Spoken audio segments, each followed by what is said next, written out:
찬송가 383장 다 함께 일어나셔서 1절만 부르도록 하겠습니다.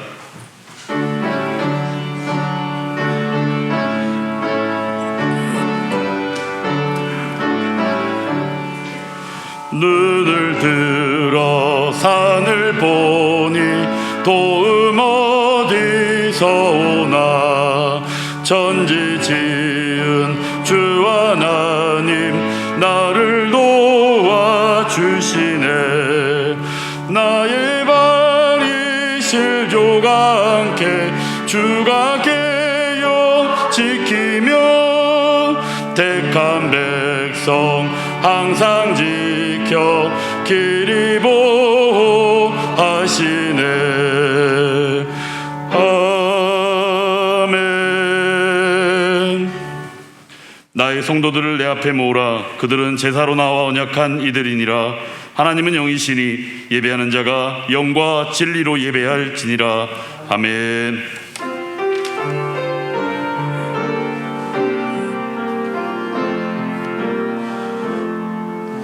나는 하나님을 예배하는 예배자입니다. 내가 서 있는 곳 어디서나 하나님을 예배합니다. 내 영혼 거룩한 은혜를 향하여 내 마음 완전한 하나님 향하여 이곳에서 바로 이 시간 하나님을 예배합니다. 할렐루야. 여호와께 감사하라. 그는 선하시며 그 인자하심이 영원함이로다. 아멘. 우리의 반석 되시는 존귀하신 하나님 아버지, 항상 피하여 숨을 바위가 되셔서 지켜주시고 인도해 주심으로 말미암아 주일 아침 아버지 앞에 예수 그리스도의 이름으로 모여 예배를 드리게 하시니 감사를 드립니다. 힘과 뜻과 정성을 다하여 드리는 예배되게 하옵시며 예배 가운데 임하실 주님의 영광을 보게 하여 주옵소서. 이 시간 성도의 믿음을 강건케 하여 주옵시고 주님이 주시는 힘과 능력으로 아버지의 선하시고 기뻐하시고 온전하신 뜻에 맞추어 사는 복된 인생 되게 하여 주시옵소서. 예수 그리스도의 이름으로 기도하옵나이다. 아멘. 전능하사 천지를 만드신 하나님 아버지를 내가 믿사오며 그 외아들 우리 주 예수 그리스도를 믿사오니 이는 성령으로 잉태하사 동정녀 마리아에게 나시고 본디오 빌라도에게 고난을 받으사 십자가에 못 박혀 죽으시고 장사한 지 사흘 만에 죽은 자 가운데서 다시 살아나시며 하늘에 오르사 전능하신 하나님 우편에 앉아 계시다가 저리로서 산자와 죽은 자를 심판하러 오시리라. 성령을 믿사오며 거룩한 공예와 성도가 서로 교통하는 것과 죄를 사하여 주시는 것과 몸이 다시 사는 것과 영원히 사는 것을 믿사옵나이다. 아멘. 다 함께 자리에 앉으셔서 찬송가 79장으로 하나님께 찬양을 드립니다.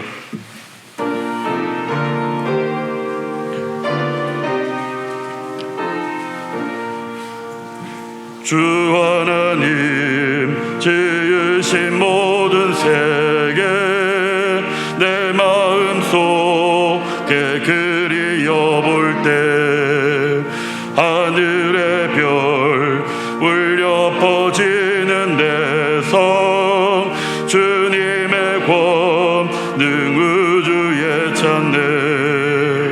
주님의 높고 위대하심을 내 영혼이 찬양하네. 주님의 높고 위대하심을 내 영혼이 찬양하네. 숲속이나 험한 산골짜기에서 지저귀는 저 새소리들과 고요하게 흐르는 시냇물은 주님의 솜씨 노래하도다. 주님의 높고 위대하심을 내 영혼이 찬양하네. 주님의 높고 위대하심을 내 영혼이 찬양하네.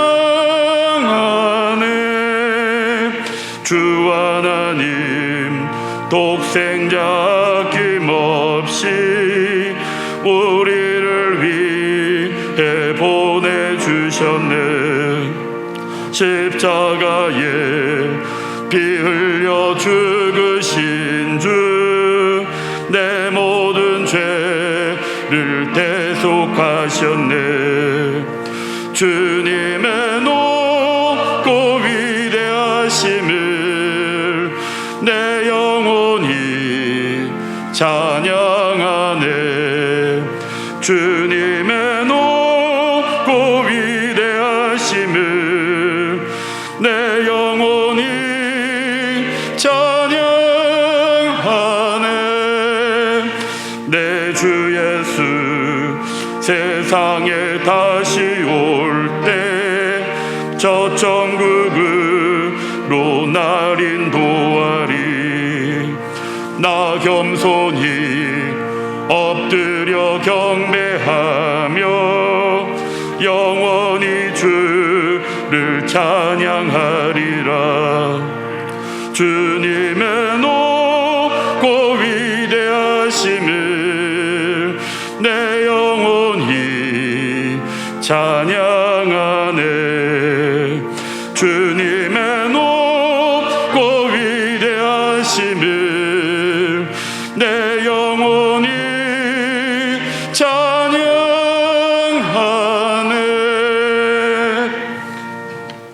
오늘 우리에게 주신 하나님의 말씀은 마태복음 9장 27절부터 31절까지의 말씀입니다. 신약성경 14페이지입니다. 마태복음 9장 27절부터 31절까지의 말씀입니다. 다 찾으셨으면 한 목소리로 함께 합독하도록 하겠습니다. 마태복음 9장 27절부터 31절까지의 말씀입니다. 예수께서 거기에서 떠나가실새 두 맹인이 따라오며 소리질러 이르되 다윗의 자손이여 우리를 불쌍히 여기소서 하더니 예수께서 집에 들어가심에 맹인들이 그에게 나아오거늘 예수께서 이르시되 내가 능히 이 일 할 줄을 믿느냐 대답하되 주여 그러하오이다 하니 이에 예수께서 그들의 눈을 만지시며 이르시되 너희 믿음대로 되라 하시니 그 눈들이 밝아진지라. 예수께서 엄히 경고하시되 삼가 아무에게도 알리지 말라 하셨으나 그들이 나가서 예수의 소문을 그 온 땅에 퍼뜨리니라. 아멘. 이제 담임 목사님 나오셔서 하나님 말씀 증거해 주시겠습니다. 오늘 본문의 말씀은 우리가 일상적으로 만남의 소중함을 알지만 또 우리가 주님과의 만남, 이 만남, 소중한 만남을 오늘 그 맹인들이 주님을 만난 사건을 통하여서 우리에게 보여주고 있습니다. 두 맹인의 믿음 고백이라는 제목으로 설교를 하는데 맹인들의 자세와 태도 그리고 치료하시는 예수님, 우리가 만나면 서로 상대가 있지 않아요. 그래서 첫 번째로 믿음을 가진 자의 자세와 태도에 대해서 오늘 말씀을 우리에게 주지시켜주고 있습니다. 오늘 말씀을 보면 27절에 예수께서 거기서 떠나가실새, 이제 전에 그 소녀, 죽은 소녀를 살려낸 사건, 그래서 하나의 그 관리 집에 들어가서 이 치유사역을 이루시고 거기서 떠나서 가시는 도중에 두 맹인이 따라오며 소리 질렀다. 예수님을 따라와서 소리를 지르면서 따라오는데 28절에 보면 예수께서 집에 들어가시매라고 되어 있죠. 이제 정관사를 say면 그 집에 들어가시매. 그러면 그 집이 어떤 집인지는 명확하게 알 수가 없어요. 그러니까 전에 역사를 하셨던 그곳에서 지금 집으로 옮겨가시는 거리가 얼마나 되는지도 불분명합니다.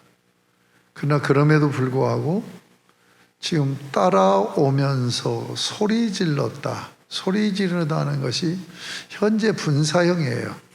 그래서 따라온다는 동사를 뒷받침하고 있죠. 그런데 여기 소리 지른다는 이 동사를 보면 헬라어가 현재 분사로 되어 있어요. 헬라어의 현재형은 진행형입니다. 그러니까 한 번 소리를 지른 것이 아니라 예수님을 따라오는 그 거리가 얼마가 되는지는 모르지만 계속 소리를 지르면서 따라온 거예요. 다른 그 맹인의 눈을 뜨게 하는 사건에서 보면 막 소리 지르니까 제자들이 제재하잖아요. 아, 좀 입 닥치라고. 그러니까 막 더욱 소리를 질렀다고 되어 있죠. 그러니까 그렇게 이해하면 되겠습니다. 그러니까 믿음을 가진 자의 자세와 태도, 첫 번째는 뭐냐? 얼마나 간절한가와 얼마나 포기하지 않고 끝까지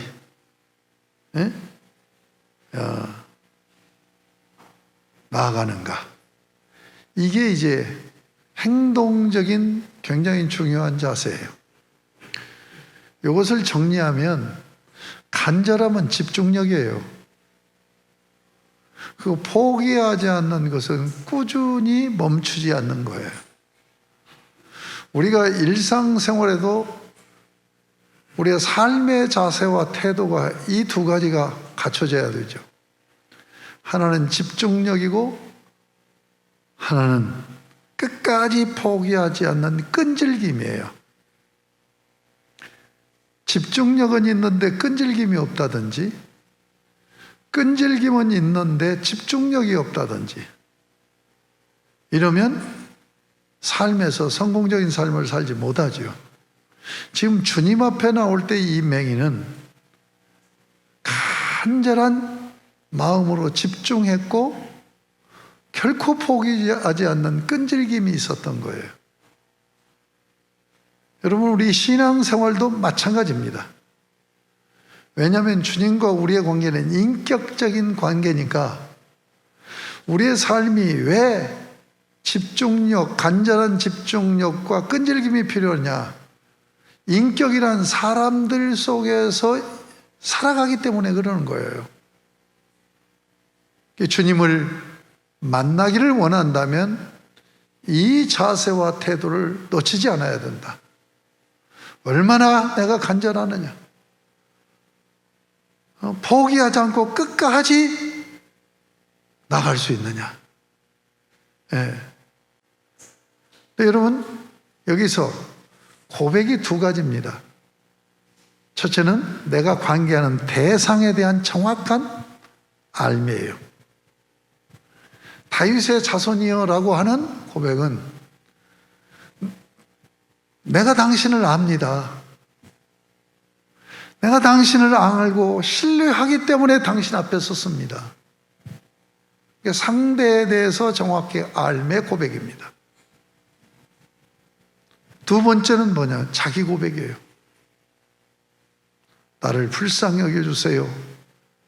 이 말 속에 자기의 아픔, 상처, 이것이 그대로 담겨져 있는 거예요. 저는 상담학을 했잖아요. 상담할 때 상담자와 내담자가 만납니다. 그런데 어디에서 치유 역사가 일어나기 시작하냐면 정확하게 자기를 오픈하고 고백할 때예요. 제가 신학을 하면서 학부를 졸업하는 졸업식 날입니다. 이 졸업식에 축하해 주려고 저희 처의 사촌 올케가 처의 사촌 언니 딸을 데리고 온 거예요. 그래서 이제 졸업식이 마쳐지고 같이 간단하게 식사를 하고 그 처의 올케가 데리고 온 그 언니, 사촌 언니 딸을 소개하면서 상담 좀 해달라는 거예요. 그래서 제가 상담하러 들어갔어요. 같이 이제 찻집에 들어가서 상담을 하는데 저는 상담을 이렇게 정식으로 해본 적이 없어요. 근데 둘이 앉았는데 이 자매가 그때 29살이라고 그랬어요. 이 자매가 눈물 콧물을 흘리면서 자기를 전부 오픈하는 거예요. 제가 깜짝 놀란 거예요. 어떻게 이렇게 처음 만난 거예요. 처음 만난 사람에게 이렇게 자기를 다 쏟아낼 수 있을까?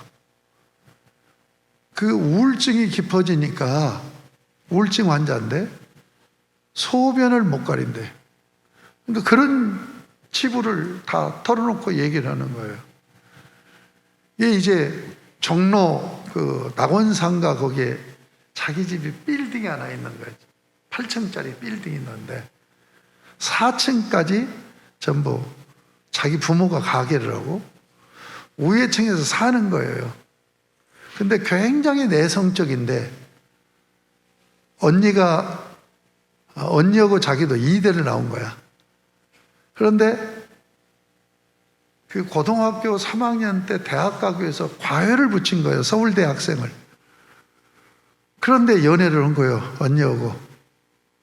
그래가지고 대학 1학년인가 2학년 때 결혼을 하고 유학을 떠나버린 거예요. 그러니까 자기는 친구고 언니, 유일하게 교제하는 사람이 언니밖에 없는데 언니가 갑자기 없어진 거예요.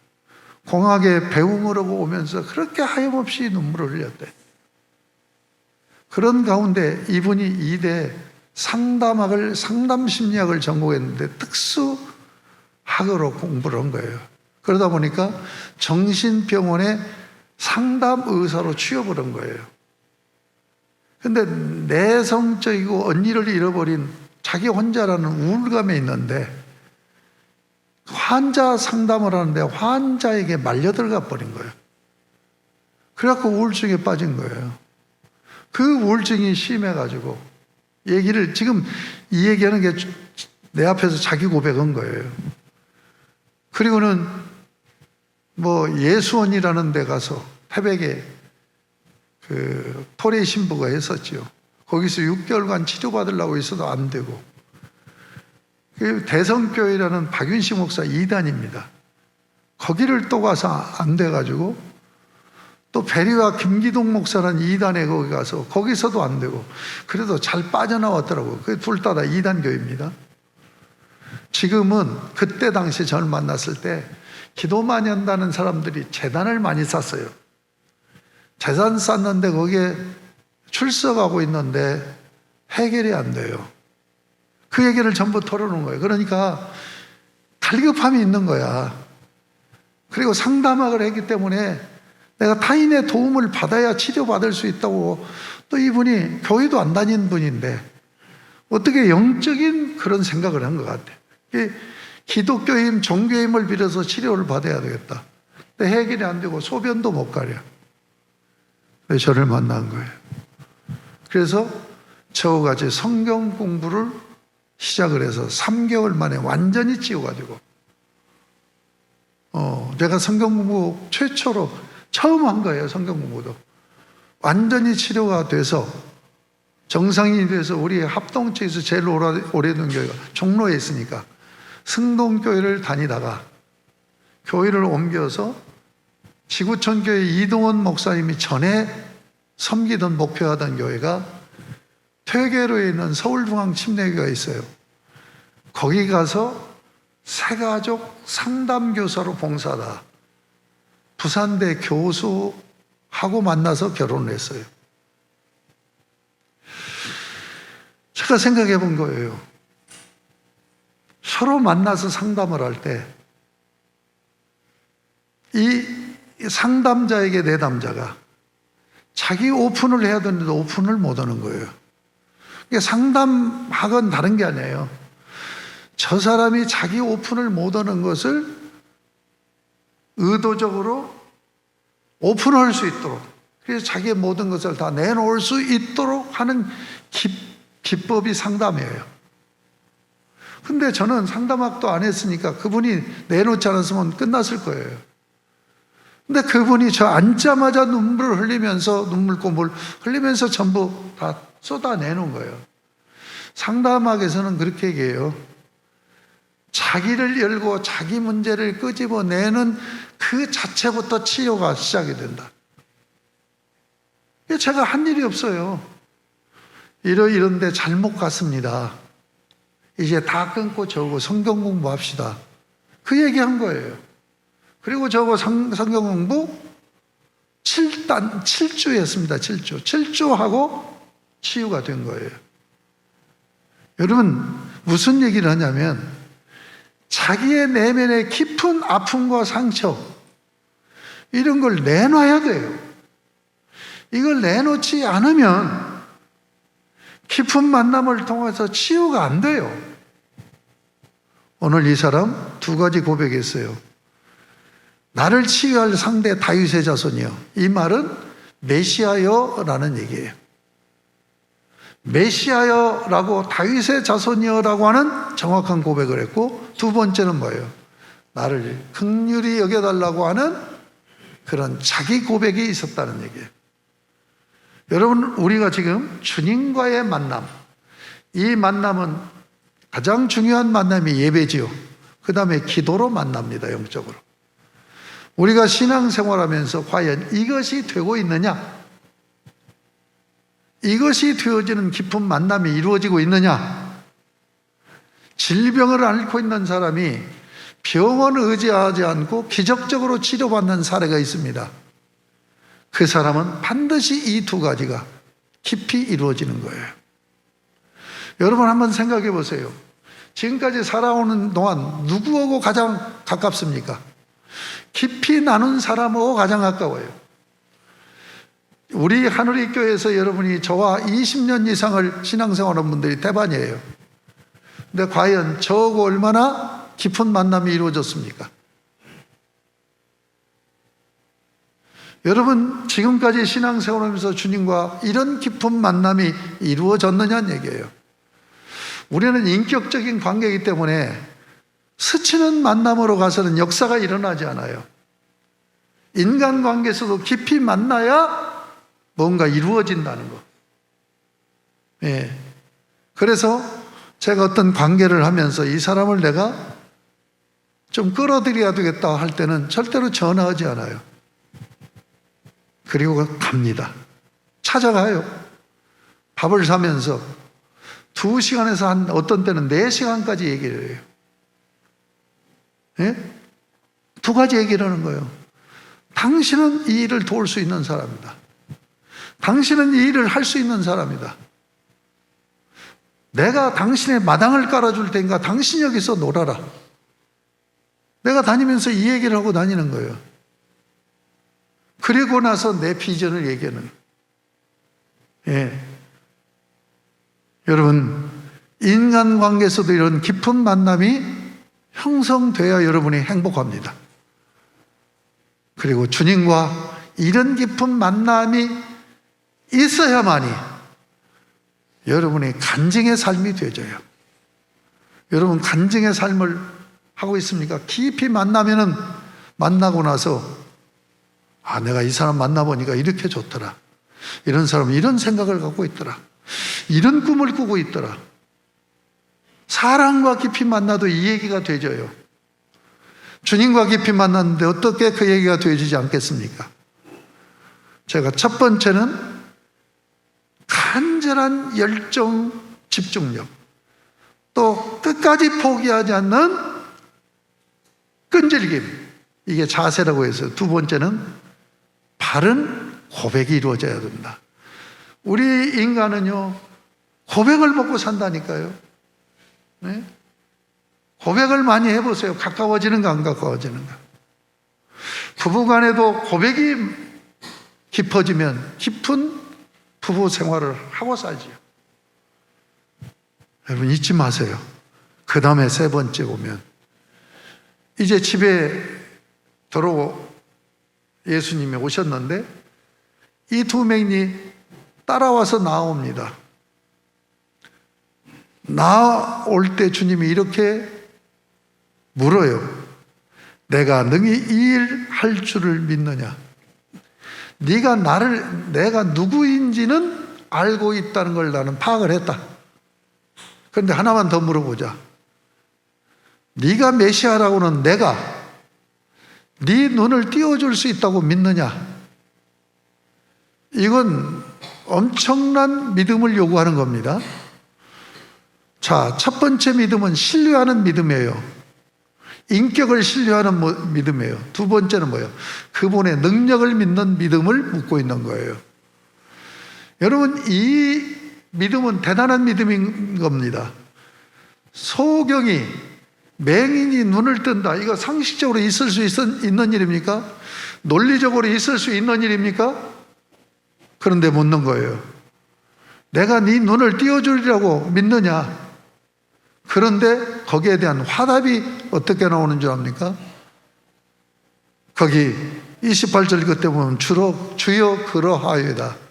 헬라어로 보면 나이, 큐리에.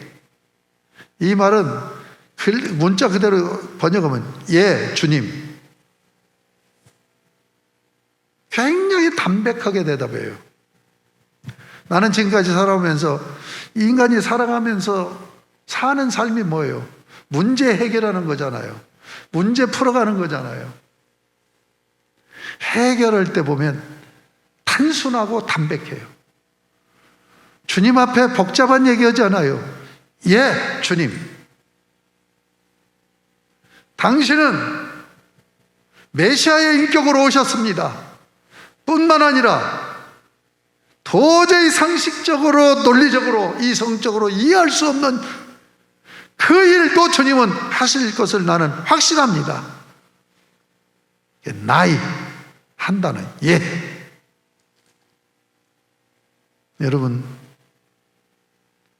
이런 주님과의 관계에서 내가 그런 이 맹인과 같은 자리에 서 있다고 한다면 주님은 여러분을 만나 주시고 주님은 오늘 또 내일 또 여러분의 삶에서 역사하여 주시라고 믿습니다. 이 믿음을 가지고 이 신앙생활을 해야 살아있는 신앙생활이 돼요. 두 번째로 이제는 치료하시는 주님을 한번 살펴보겠습니다. 자, 지금 거리가 얼마인지는 모르지만 걸어서 갑니다. 그런데 소리 지르면서 따라옵니다. 소리를 지르는데도 반응이 없어 이 양반이 못 들었나 하고 더 크게 소리 지르겠죠. 그래도 반응이 없어 포기할 수가 없잖아요. 제발 내 얘기 좀 들어주세요. 제발 날 좀 관심 가져주세요 하고 매달리는 거죠. 그런데 주님은 아랑곳하지 않고 전혀 무반응으로 집으로 들어갑니다. 지금 이들의 이 끈질김을 드러내고자 하는 거죠. 주님이 끈질긴지 안 끈질긴지 모르고 테스트한 게 아니죠. 다 아시죠. 그런데 지금 우리에게 보여주는 거예요. 너 신앙생활하면서 나를 진정으로 만나려면 이자 같은 그 열정, 집중력과 끈질김이 있어야 된다. 그래서 주님이 무만하고 집으로 들어가신 거예요. 집으로 들어가서 만납니다. 그 자의 끈질김을 끈질긴 자세를 드러내기 위한 것뿐만이 아니에요.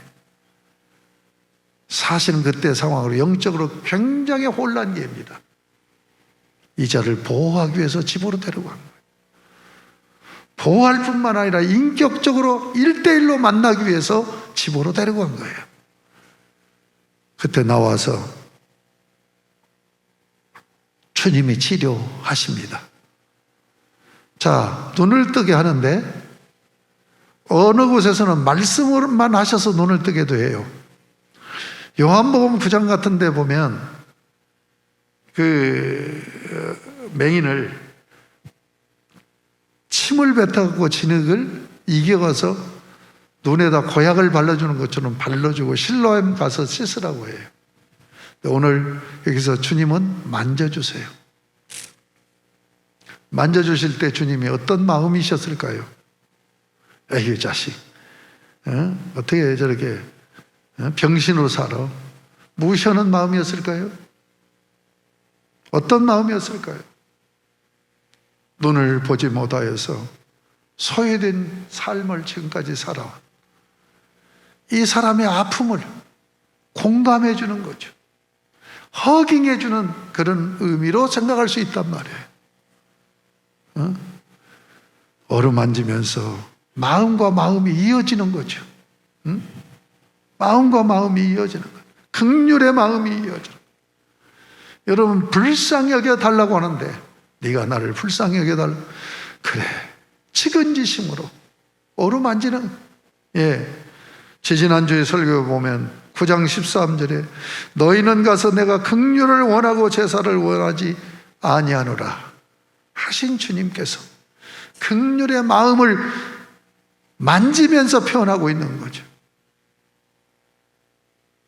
그리고는 너희 믿음대로 되라.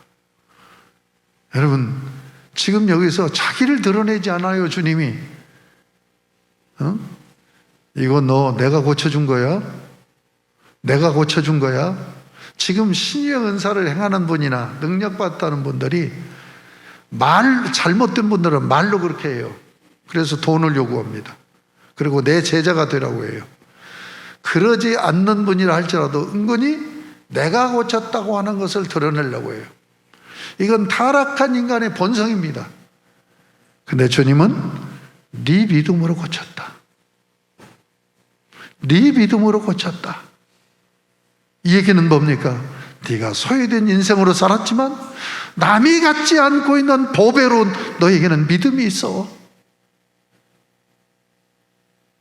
그 다음에 30절에 보면 예수께서 엄히 경고하시되 삼가 아무에게도 알리지 말라.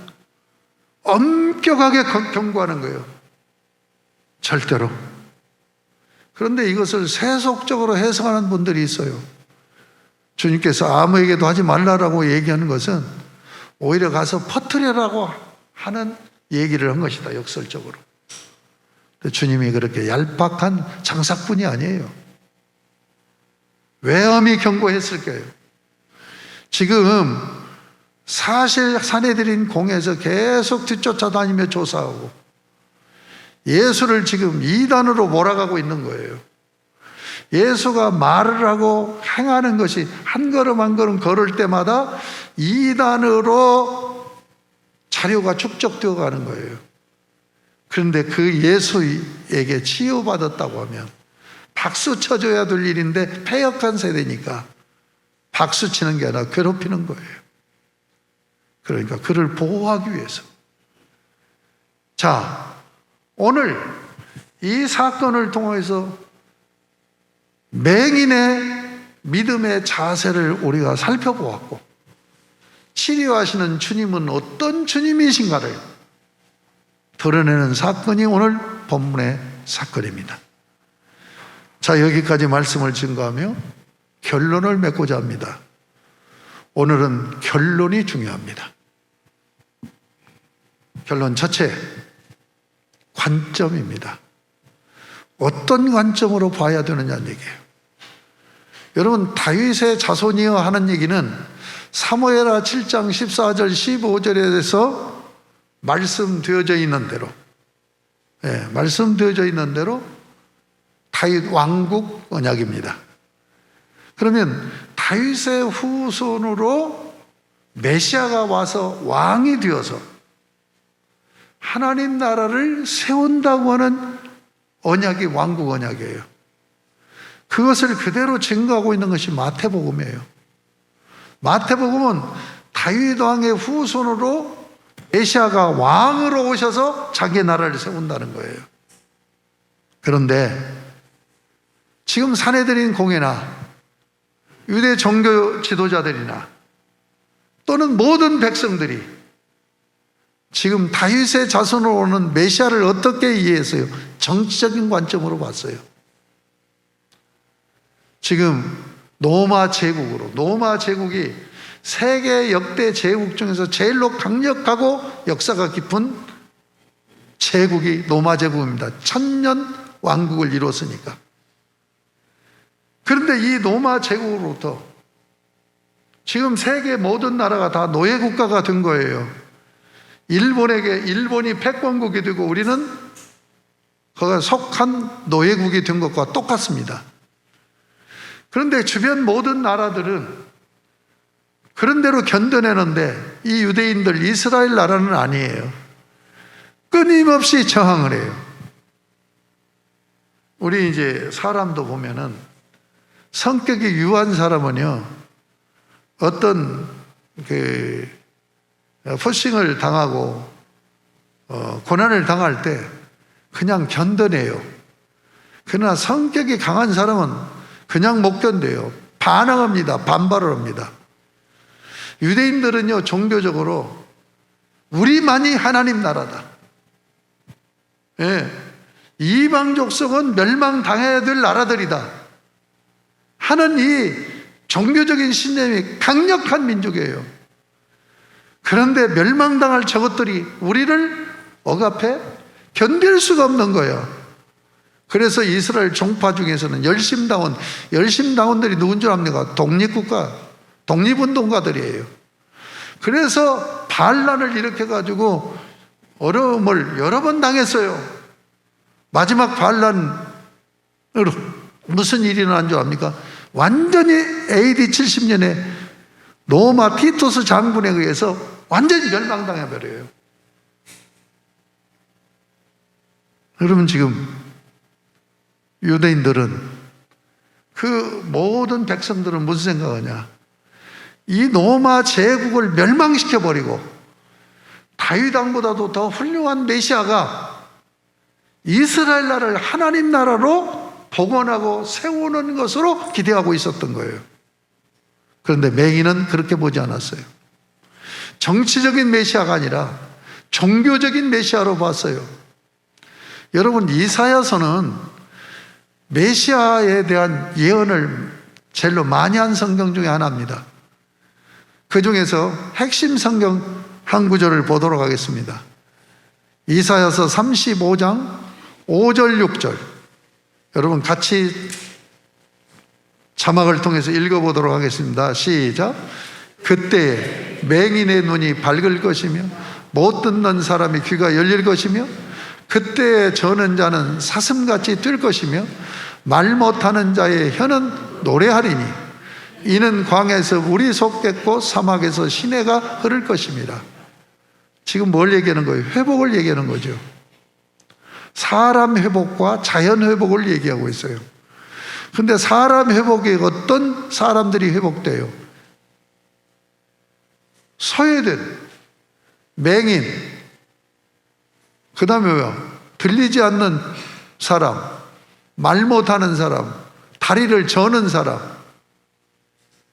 완전히 소외된 사람이죠. 이들이 회복되고 광야에서 물이 솟겠고 사막에서 시내가 흐를 것입니다. 이게 정치적인 메시아를 얘기한 거예요? 종교적인 메시아예요? 정치적인 메시아라면 너희를 억압받고 있는 이방 나라를 제할 것이다. 그리고 이 땅에 시온성을 중심으로 하나님 나라를 건설할 것이다. 이렇게 예언되어야 되잖아요. 성경에는 이렇게 예언되어 있는데 유대 종교 지도자들이나 유대인들은 어떻게 자기들이 억압받고 있는 것에서 벗어나야 되겠다고 하는 신념으로 성경은 그렇게 말하고 있지 않는데 정치적인 메시아를 기다리고 있었다는 얘기예요. 그런데 이 맹인은 사실 소외된 자잖아요. 달랐어요. 어떻게 달라요? 구원자 메시아로 오신다는 거 아시겠습니까? 구원자 메시아로 오신다는 거 아는 거예요. 여러분, 관점이 얼마나 중요한가? 관점과 해석이거든요. 인간의 삶은 어떤 관점으로 보고 어떻게 해석하느냐에 달려있는 거예요. 오늘 이 본문은 예수를 만나서 치유받았다는 간단한 얘기가 아니란 말이에요. 네가 어떤 관점으로 봐야 되느냐는 얘기예요. 어떤 관점으로 보고 있습니까? 성경적인 관점이에요. 당시 종교 지도자들도 성경을 떠나서 현실적인 정치적인 구원을 이루기를 원하는 정치적인 메시아를 원했단 말이에요. 성경에서 빗나간 거죠. 그런데 눈을 보지 못하는 소외된 이 사람은 정치적인 메시아가 아니라 종교적인 메시아 구원자로 오신다는 관점으로 봤다는 얘기예요. 이 관점으로 볼 수 있었던 것이 성경을 알고 있었다는 얘기예요. 아시겠습니까? 그러니까 우리 신앙생활할 때 정말로 조심해야 될 부분이 이 부분이에요. 여러분이 성경을 붙들지 않으면 성경적인 관점이 아니에요. 내 상황적인 중심으로 예수를 보려고 하고 만나려고 하고 신앙생활을 하려고 한단 말이에요. 여러분, 이 부분을 놓치지 마시고, 지난주에는 기복주에 대해서 말씀했는데 오늘은 어떤 관점으로, 어떤 눈으로, 어떤 시각으로 볼 수 있느냐 하는 것을 말씀하고 있다는 걸 잊지 마세요. 저는 이 맹인이 정확하게 다윗의 자손이요, 긍휼력이 있어서, 긍휼은 뭐예요? 아까 읽어드린 말씀대로 주님은 헤세드, 인자, 인애를 원하신다라고 말씀해요. 그래서 우리를 구원하러 오시는 거예요. 그것을 정확히 알았던 거예요. 그래서 그는 바로 성경적인 관점으로 볼 때 메시아를 종교적인 그런 메시아로 이해했다는 얘기예요. 여러분 한번 보세요. 오늘날도 성경에서 멀어져 가는 그 신앙 노선이 진보예요.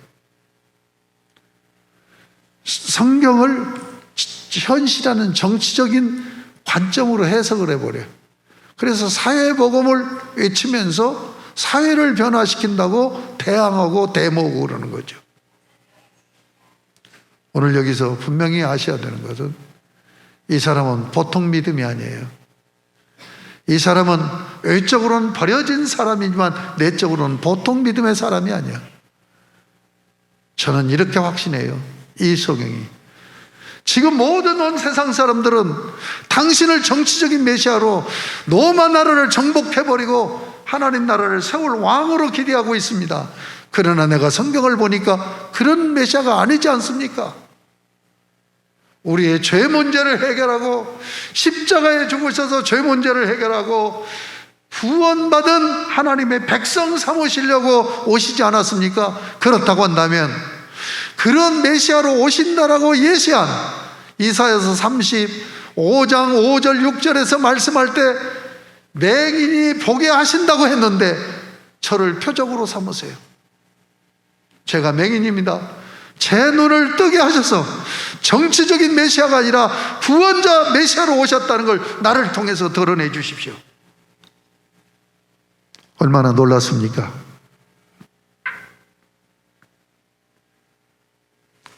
여러분, 주님이 우리를 통해서 감동하시는 얘기가 성경에 여러 간증들이 나옵니다. 충분히 주님을 감동시킬 만한 믿음의 모습을 보여주고 있어요. 여러분, 그렇습니다. 오늘날 신앙생활하면서 주님, 나의 삶을 통해서 당신이 십자가 구속을 이루시고 하나님 나라를 세울 자인 것을 드러내시고 증거해 주십시오. 이 자세로, 이 관점으로 신앙생활할 때 여러분에게 참된 간증이 충만하게 되리라고 믿습니다. 두 번째는 제가 이미 말씀드린 내용입니다. 정리합니다. 깊은 만남 가지세요. 만남이 깊어야 역사가 일어납니다.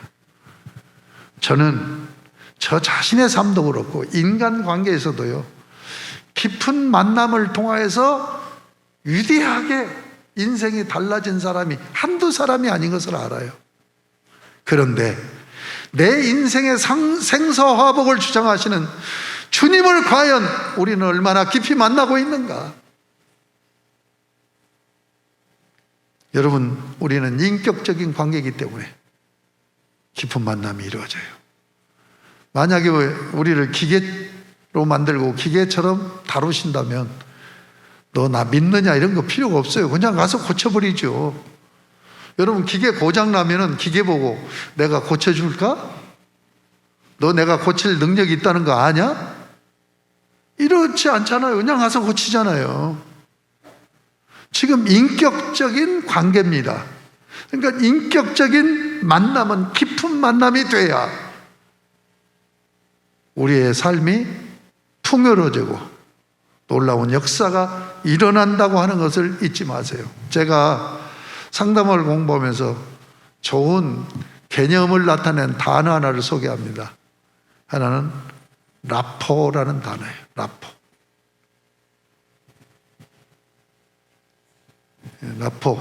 나포 형성이라고 하는데 이게 프랑스 말입니다. 프랑스 말인데 뭐 가져오다, 참조하다 하는 그런 동사에서 시작되는 나포로 나포 이렇게 이제 발음을 하는데, 나포 형성이 된다는 얘기는 깊은 신뢰 관계가 이루어진다는 얘기예요. 여러분, 주님과 깊은 신뢰 관계, 나포가 형성되는. 그래서 저는 이제 인간관계는 저는 이런 생각을 가지고 있어요. 서로 말하지 않아도 통하는 관계. 깊은 관계는 저는 말로 설명하지 않아도 통하는 관계. 여러분, 주님과 우리의 그 나포 관계를 형성하는 말씀을 하고 있어요. 요한복음 15장에 보면 너희는 내 안에, 나는 너희 안에. 예? 나의 사랑 가운데 거하라. 사랑 가운데 거하는 것, 주님이 내 안에 거하는 삶은 뭘로 나타나냐? 말씀을 순종하며 사는 것으로 나타난다. 이렇게 성경은 말하고 있어요. 여러분, 신앙생활하면서 주님이 내 안에 계시다고 하는 영적인 확신과 감격으로, 여러분, 내가 주님 안에 거하는 신앙생활이 되어지고 있다고 하는 이 관계, 조지 뮬러의 기도가 놀라운 역사를 이루었잖아요. 예. 제가 어젯밤에도 김향숙이라는 전도사, 이분 간증과 또 한 분 목사님의 간증 두 편을 내가 어제 듣고 잤는데, 간증을 들으면 힘이 나잖아요. 나는 간증의 힘이 얼마나 놀라운 것인가를 우리 아버님을 통해서 알았어요. 우리 아버님이 신앙이 별로 없었는데 이분이 새롭게 하소서 간증을 수년을 들은 거야. 그러더니 이분이 기도하기 시작하고 얼마나 경건하게 사는지 몰라요. 근데 김향숙 전도사가 어떤 사람이냐면 제가 만난 사람이에요. 필리핀에서. 필리핀 선교사로 하고 있는데 꼭 들어보면 이제 자세히 나올 거예요. 우리 교회 옛날에 20년 전에 그 태권도 선교가 있어요. 김희삼 집사 이 형제들이 태권도 5단에서 8단까지야. 이게 바르셀로나 올림픽에서 시범 경기 보이고, 그리고 올림픽 위원회로부터 정식 종목으로 그 다음 올림픽에 태권도 종목이 들어간 거예요. 근데 그 집사가 태권도 도장을 하면서 태권도 선교회를 만들어서, 태권도 선교회는 뭐냐면 태권도로 발차기, 엽차기, 공중 띄워차기 이런 거 하면서 그걸 통해서 예수님의 십자가 죽으심과 부활을 드라마틱하게 만드는 거예요. 그것이 필리핀에 알려진 거야. 그래서 브레보도 라이프 처치라는 그 교회에서 무치콘데라는 분이 그 필리핀의 대표적인 목사님입니다. 그분은 조이규 목사, 김성화 목사님하고 친구하고 교제해요. 나이는 나고 지금 동갑입니다. 그런데 제가 거기 초청받아서 갔을 때 우리 한 40명 내가 단장이 돼가지고 해서 갔었어요. 갔는데 극장 빌려서 교회를 해요. 그때 이제 한 7,000명 모이더라고. 극장 빌려서. 그리고 전국 필리핀 전 지역에 70개 지교회가 있어요. 그런데 김양숙 선교사가 선교사로 가가지고 이게 아무 지원도 못 받고 25,000원짜리 방 얻어가지고 필리핀 현지인과 똑같이 살면서 거기서 선교하려고 하면서 이거 안 되겠다 해가지고 그 무찌꼰대 목사가 세운 기도원에 가서, 그때는 막 기도원도 지금 한 20년 전 얘기입니다. 20 몇 년 전 얘기죠. 거기서 40일 금식을 한 거야. 그런데 이분은 결혼 않고 처녀로 선교하겠다고 들어갔는데, 아니 거기에 필리핀인 목사가 이분하고 결혼하자고 구애를 하는데 나는 싫다.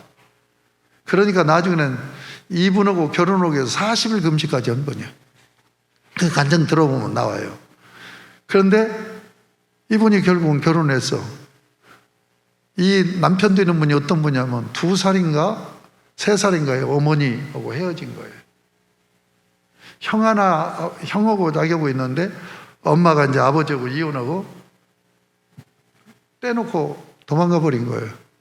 그러니까 엄마 찾아간다고 9살 때 남의 배를, 섬에서 사는데 배를 훔쳐가지고 배를 몰고 마닐라로 온 거예요. 그래서 청소년 때부터 이제 거리의 사나이가 돼가지고 완전히 보스가 돼서 사형수예요. 그런데 그 감옥에서 예수를, 복음을 듣고 예수를 만나고 완전히 변화되니까 그 교정 당국에서 정부에 건의를 한 거예요.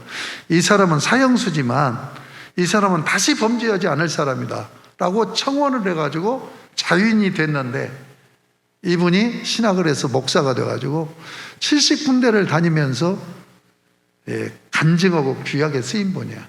그런데 이분하고 결혼해서 산 얘기가 너무너무 은혜스럽고, 아, 하나님의 역사가 이렇게 놀랍게 역사가 되어지는가 하는 것을 알 수 있어요. 근데 이분이 뭐로 갔느냐? 고아원으로 갔는데 가장 열악한 곳에서 그냥 거기는 총 들고 다니고 칼하고 칼부림 나고 그런 지역에서 완전히 벌어진 아이들을 데려다가 교육시켜가지고 우리 한동대 나오고, 그래서 의사 만들 수 있고 뭐 이렇게 키워낸 분이에요. 그런데 이분이 무슨 얘기를 했냐면 말씀이라는 거예요. 말씀. 하나님 말씀 중심의 관점을 가지고 살아가게 만들어야 되고, 그래서 철저하게 말씀 가르치는 것을 중심으로 하더라고.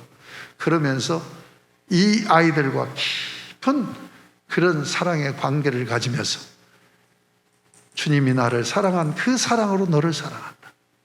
그래서 나포가 형성되어지는, 그러니까 아이들이 변화가 일어나서 그렇게 훌륭한, 심지어 대통령이 돼서 한국에 와서 교육을 받아보니까 이런 시스템을 필리핀에다가 적용하려면 대통령이 되지 않고는 할 수가 없다 하는 답이 나와서 대통령이 되겠습니다.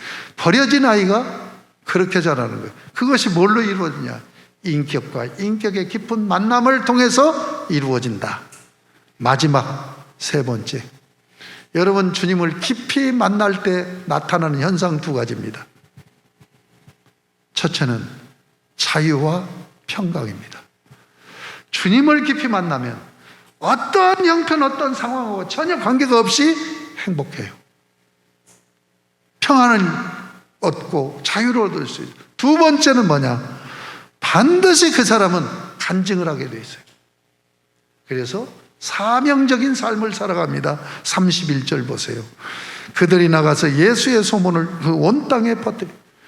여러분 지금 어미 경고를 받은 거예요, 예수님이. 그러면 좀 맹한 사람은 절대로 그 말에 순종해야 되죠. 근데 이 사람은요, 견딜 수가 없는 거예요. 아무리 주님이 그렇게 엄히 명했다 할지라도 나는 이 일을 해야 되겠다. 그래서 복음을 전하는 거예요. 예수를 전하는 거예요. 여러분 인생이 멋진 인생, 성공한 인생이 되려면 두 가지가 이루어져야 돼요. 하나는 뭡니까? 평안과 자유를 누리는 행복한 삶이 되어야 돼요. 두 번째는 뭡니까? 사명을 쫓는 삶을 살아야 돼요. 그래야 여러분이 의미 없는 삶이 아니라 진정으로 의미 있는 인생을 살게 되어진다는 걸 잊지 마시고, 신앙생활들 오늘 말씀을 통해서 확실히 잘하는 복된 결단의 기회가 되실 수 있기를 주님의 이름으로 축복합니다. 하나님 아버지 감사합니다. 오늘 저에게 귀한 말씀을 주셨습니다. 주님, 어떤 관점으로 보아야 되는가, 어떤 관점으로 해석해야 되는가 하는 중요성을 다시 깨닫습니다.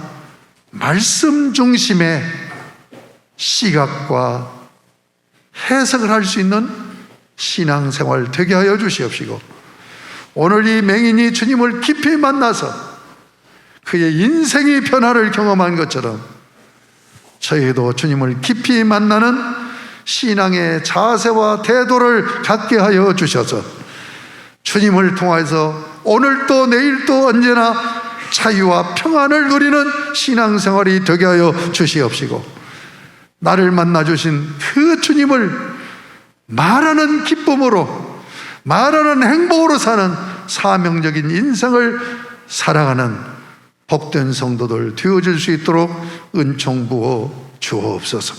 예수님의 이름으로 기도드립니다. 아멘. 135장 찬송합니다.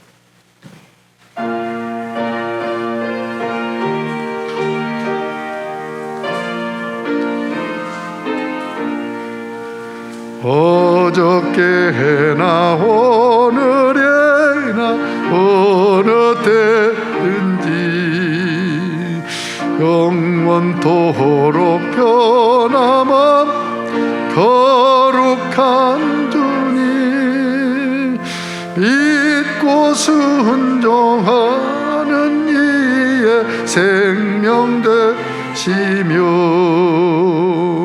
한량없이 아름답고 기쁜 말일세. 2절입니다. 풍랑이는 바다 위로 걸어오시고 갈릴리의 험한 풍파 잔잔케 나고 겟세마네 동산에서 우리하여 눈물 짓고 기도하신 고난의 주님. 3절 허물 많은 베드로를 용서하시고 의심 많은 도마 위에 어리들 그의 제자 가슴에 안고 부드러워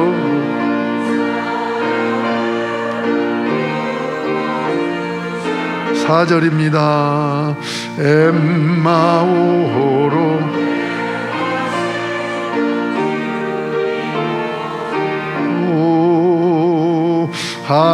한결같이 우리 곁에 함께하시고 사랑아 영접하러 다시 오실 때 변함없는 영광에 진입해오리. 어저께나 오늘이나 영원복이 한결같은 그 예수께 찬양합니다. 세상 지나고 변할지라도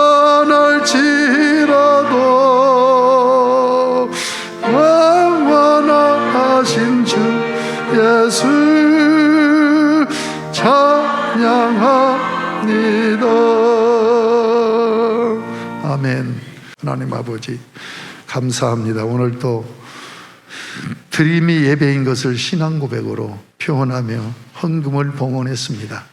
아버지 하나님, 기뻐하시는 중에 하늘문을 여시고 하늘에 신령한 복, 땅에 기름진 복으로 넘치게 복을 베풀어 주셔서 영적인 믿음의 부요, 강건케 하시는 종, 형통케 하시는 간증 있는 삶들이 되게 하여 주옵소서. 주일헌금 받으시옵소서. 감사헌금 받으시옵소서. 우리 교회에서 오랫동안 신앙생활하면서 봉사 잘하던 우리 홍기정 집사 시부 장례를 치르고 우리 교회 이렇게 많은 헌금으로 감사헌금을 드렸습니다. 주님 기억하시고 이 여종의 삶과 가문에 복을 베풀어 주옵소서. 그 외에도 감사한 모든 성도를 기억하여 주시기를 원하며 10의 1조 헌금, 목적 헌금 내역 따라 은혜의 복을 넘치게 부어주셔서 하나님께서 주신 물질로 하나님 섬기고 이웃을 섬기는 하나님 나라 건강한 백성으로 족적을 남기며 살아가는 사람들이 되게 하여 주옵소서. 예수님의 이름으로 복을 빌며 봉헌 기도 올리옵나이다. 아멘.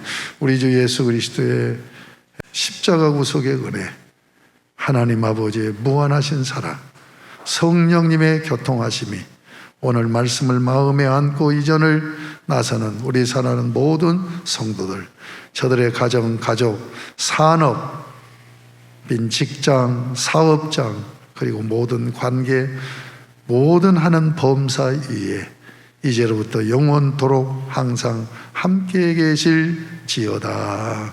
아멘.